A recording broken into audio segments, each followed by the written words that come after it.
Great, this is Steve Callender, owner of Contra Costa Carburetor. I've been in business now for probably, say, 30, 40 years. Master technician, all I've been doing is working on carburetors for that period of time.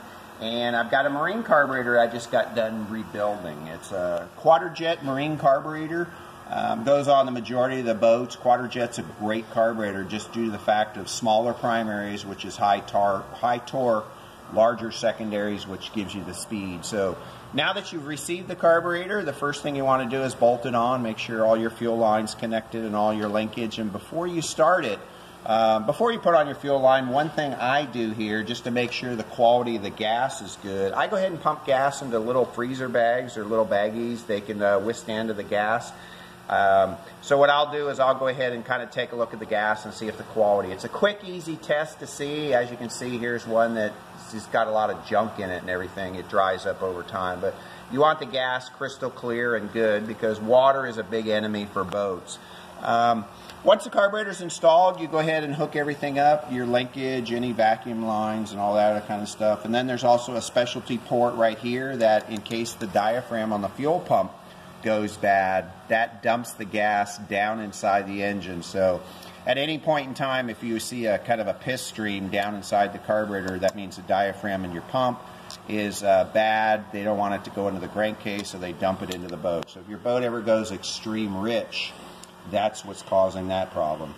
So right now I'm ready to give it a start, and I'll run through some setup procedures. The first thing we're going to do is the choke's going to close down completely. What we do is we go ahead and make sure the spring is activating properly.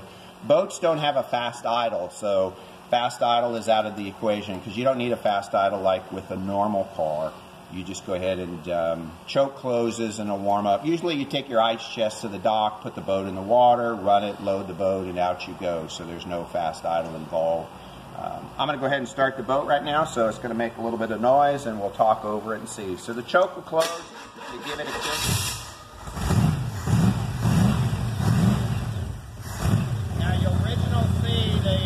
Flap will be closed as the boat warms up. You want that flap to go straight up and down.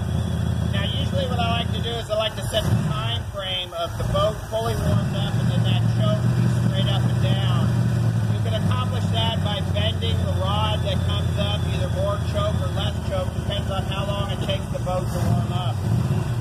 Now the adjustment screws on it is we've got two air fuel mixture screws on the front and an idle screw. On a boat, you want to get the idle down as low as you possibly can because of the shifting gears in the transmission. If it idles too high, then you get a clank in the transmission because there's no aligning of the gears inside a transmission on a boat. It's just forward and reverse. Once you get the idle set, you want to bring it down and you want it to be able to idle smooth. The first adjustment you want to do is 2,500 RPMs. And what we're going to do is we're going to bring it to 2,500 RPMs. If I go ahead and restrict the amount of air, you don't want any increase in the RPM at higher RPM. That's just due to the fact that possibly the carburetor is running too lean and it would need more fuel at top end. So I'm going to bring it to 2,500 RPM.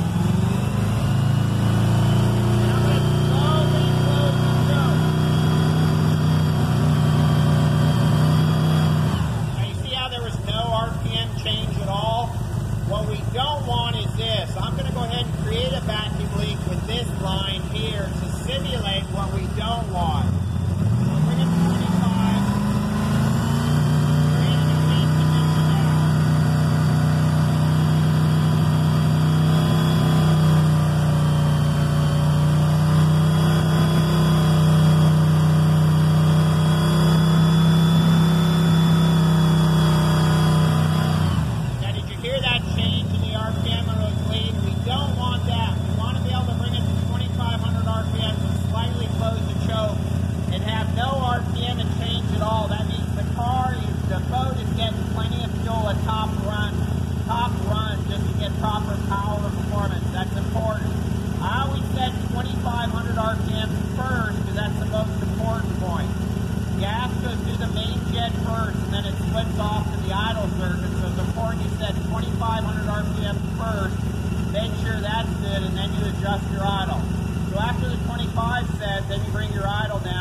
right here. Now I cut a notch in them just to be able to turn them in till it runs rough. And then you bring it back out so it smooths out. And then you do the same thing on the other side, turn it in till it runs rough.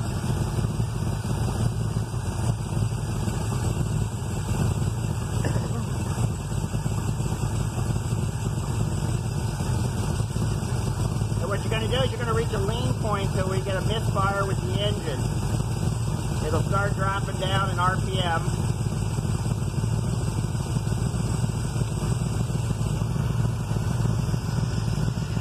And then you bring it back out just as soon as it smooths out. And you do that on both sides. If you bring it out and the RPM gets above what you want it to do, go back to the idle screw, adjust that back down until you get a balance of about 1.5 turns until it runs rough and smooths out at whatever RPM. Usually I'll set these at 500 RPM.